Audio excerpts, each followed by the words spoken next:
শুভ সকাল সবাইকে, আমন্ত্রণ নতুন একটি ভিডিওতে। দেখেন বড় মুরগির খাবার, ডিম পাড়া রানিং মুরগির খাবার স্বপন ভাইয়ে দিয়ে দিচ্ছে একদম অতি সহজে।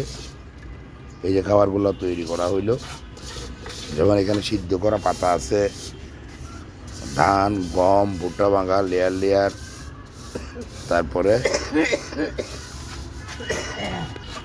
এই গম, সরিষার খোল, সয়াবিন মিল, এইসব দিয়ে ডিম পাড়া রানিং মুরগির খাবার তৈরি করা হয়েছে। এত সহজে যে আসলে মুরগি পালন করা যায় আসলে আগে জানি নাই বলতে, আগে যতগুলো বাচ্চা ফুটাইছি একটা বেসে এক মেশিনে 101টা ডিম দিতাম, ক্যান্ডেলিং করে বাচ্চা ডিম বীজ ছাড়া ডিম বের হওয়ার পরে, বীজ নিয়ে যেগুলো ডিম থাকতো ওখান থেকে বাচ্চা বের হওয়ার পরে দেখা গেছে কি 70-80টা বাচ্চাটার 80 বাচ্চা ফুটাইলে ওখান থেকে দেখা গেছে কি আপনাদের আমি বুধ একটা দুটো টিকাইতে পারছি, আর টিকাইতে পারি না, যেহেতু আমি বুঝি নাই, জানি নাই, নিয়মও জানতাম না, বুঝতাম না, বাচ্চা পালন পদ্ধতিও জানতাম না, যার জন্য আমার এমন অবস্থা হয়েছে যে এক বেশ বাচ্চা ফোটালো ওখান থেকে একটা দুটো টিকত।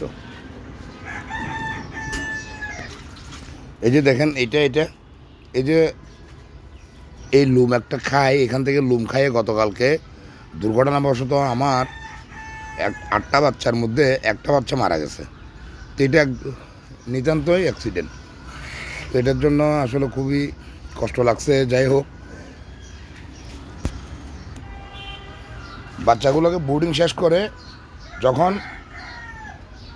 খাঁচা দুটোটা এখানে ছায়ার মধ্যে রাখতে হয়েছে, তো এই খাঁচা ছোটোটা এখানে রাখতে হয়েছে, ওরা এখানে নাগাল পাইছে।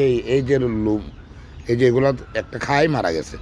তো এখন বাচ্চাগুলো তো ছাড়বো, সোহন ভাইও খাবার দিয়ে দিচ্ছে, আপনাদেরকে দেখাবো বাচ্চাগুলোর কী অবস্থা। একদম সহজে পালন করতেছে, এত সহজে যে মুরগি পালন করা যায় আগে যদি জানতাম আমার অনেক লক্ষ টাকা লাভ হইতো। এখন মোটামুটি পালন পদ্ধতি বুঝে গেছি, আপনারাও পালন করেন, অভিজ্ঞতা যদি নিয়ে পালন করতে পারেন তাহলে মোটামুটি এই মুরগিতেও অনেক লাভ আছে। মুরগি পালন পদ্ধতি যদি আপনি একবার বুঝে যান, একবার যদি মুরগি চরিত্র বুঝে যান, তাহলে এই মুরগি খামার পেশায় অনেক লাভ আছে। তো বাচ্চাগুলোকে দেখাবো কী অবস্থা।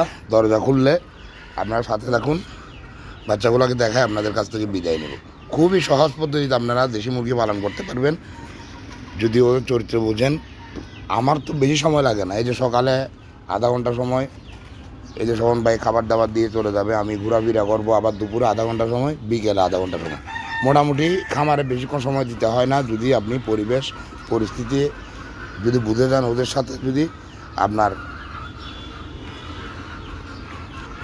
বোঝাপড়া হয়ে যায়, তাহলে দেখবেন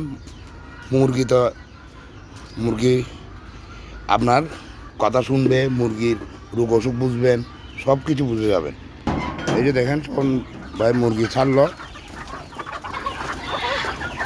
এই বাচ্চাগুলোর কী অবস্থা দেখাচ্ছি আপনাদেরকে। এই যে দেখেন বাচ্চাগুলো আল্লাহ দিলে সম্পূর্ণ সুস্থ আছে। গতকালকে বোর্ডিং ঘর থেকে নামিয়ে ওদেরকে আলাদা খাঁচায় দিচ্ছি। এই যে এখানে 8টা ছিল, এখান থেকে একটা দুর্ঘটনাবশত গতকালকে মারা গেছে, ইনশাআল্লাহ সব সুস্থ। এই যে দেখেন এই হচ্ছে আমার বাচ্চার অবস্থা। একদম সহজেই ইনশাআল্লাহ মুরগিগুলো পালন করলাম। কী কী ওষুধ দিলাম আপনারা আগের ভিডিওগুলোতে দেখে আসলে বুঝবেন যে একদম মুরগি পালন করা খুবই সহজ। একবার বুঝে যান, তারপর দেখবেন মুরগি পালন করা খুবই সহজ। তো ঠিক আছে, আজকের ভিডিও পর্যন্ত। আপনারা সবাই ভালো থাকবেন, সুস্থ থাকবেন, সুন্দর থাকবেন। খোদা হাফেজ, আসসালামু আলাইকুম। আমার চ্যানেলটাকে সাবস্ক্রাইব করে পাশে থাকবেন। খোদা হাফেজ।